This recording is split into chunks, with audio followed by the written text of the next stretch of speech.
Assalamualaikum warahmatullahi wabarakatuh. Kembali lagi bersama Tiara di YouTube channel Tiara Ibrahim. Pada kesempatan kali ini kita akan membahas tentang apa sih dimaksud dengan reportase investigasi dan seperti apa contohnya. Reportase itu berasal dari bahasa Latin yaitu reporter. Nah, dapat diartikan sebagai membawa sesuatu dari tempat lain. Namun, jika dikaitkan dengan jurnalisme, maka dapat dijelaskan bahwa reporter adalah seorang jurnalis yang membawa laporan kejadian dari suatu tempat di mana tempat tersebut telah terjadi sesuatu. Sedangkan investigasi itu berasal dari bahasa Inggris yaitu investigatif. Sedangkan dari bahasa Latinnya yaitu vestigum yang berarti jejak kaki.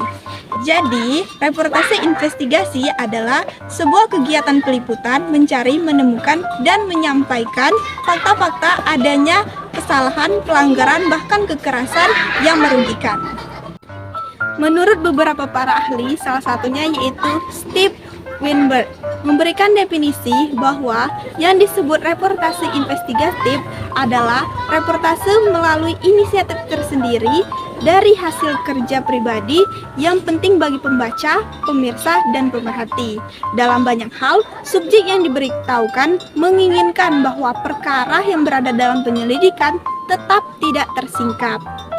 Dalam bukunya, jurnalis investigasi Setiawan Santana mengutip pernyataan Ullman dan Heinemann yang menggambarkan dan mendefinisikan reportase investigasi sebagai sebuah reportase, sebuah kerja menghasilkan produk dan inisiatif yang menyangkut hal-hal penting dari banyak orang atau organisasi yang sengaja merahasiakannya.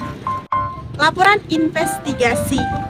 Membahas mengenai laporan investigasi, mungkin yang ada di bayangan kalian adalah suatu laporan yang menyajikan penyelidikan kasus atau hal tertentu yang disajikan dengan detail, mungkin dari awal hingga akhir. Nah, laporan investigasi identik dengan laporan dari kasus-kasus kriminal, misalnya pembunuhan, perampokan, penganiayaan, dan lain-lain. Apa sih yang dimaksud dengan laporan investigasi? Berikut adalah beberapa pengertian dan contoh laporan investigasi yang perlu diketahui.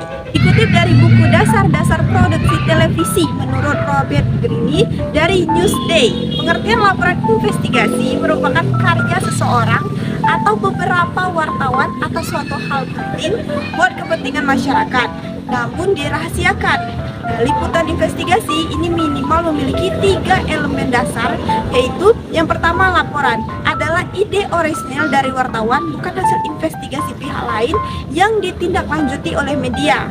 Yang kedua yaitu subjek investigasi merupakan kepentingan bersama yang masuk akal mempengaruhi kehidupan sosial mayoritas pembaca surat kabar atau pemirsa televisi bersangkutan.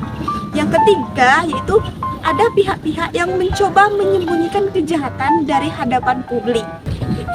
Secara umum, pengertian laporan investigasi adalah upaya penelitian, penyidikan, pengusutan, pencarian, pemeriksaan, dan pengumpulan data, informasi, dan temuan lainnya untuk mengetahui atau membuktikan kebenaran atau bahkan kesalahan sebuah fakta yang kemudian menyajikan kesimpulan atas rangkaian sebuah temuan dan susunan kejadian. Struktur laporan investigasi ada beberapa bagian yang harus ada dalam suatu laporan investigasi. Di antaranya adalah yang pertama, judul, alat dan bahan, informasi umum mengenai objek investigasi, dan fakta-fakta dari data yang dikumpulkan. Bagian ini merupakan bagian yang sangat penting karena sebagai dasar untuk pengambilan kesimpulan berdasarkan data yang ada. Yang kelima yaitu kesimpulan, bagian yang berisi pernyataan akhir dari investigasi. Dari bagian ini kita bisa mengetahui hasil investigasi seperti apa. Sebagai contoh kasus yaitu peristiwa Meranti Berdarah adalah rangkaian kejadian atau peristiwa penyiksaan seorang warga Kabupaten Meranti oleh aparat kepolisian dan penembakan salah seorang warga pada saat aksi protes di markas polisi Resor Meranti atau Mapolres pada tanggal 25 Agustus 2016 lalu. Demikian yang dapat saya sampaikan, semoga dapat menambah hasanah ilmu sosiologi dan komunikasi bagi kita semua. Mohon maaf jika ada kekurangan. Wassalamualaikum warahmatullahi wabarakatuh.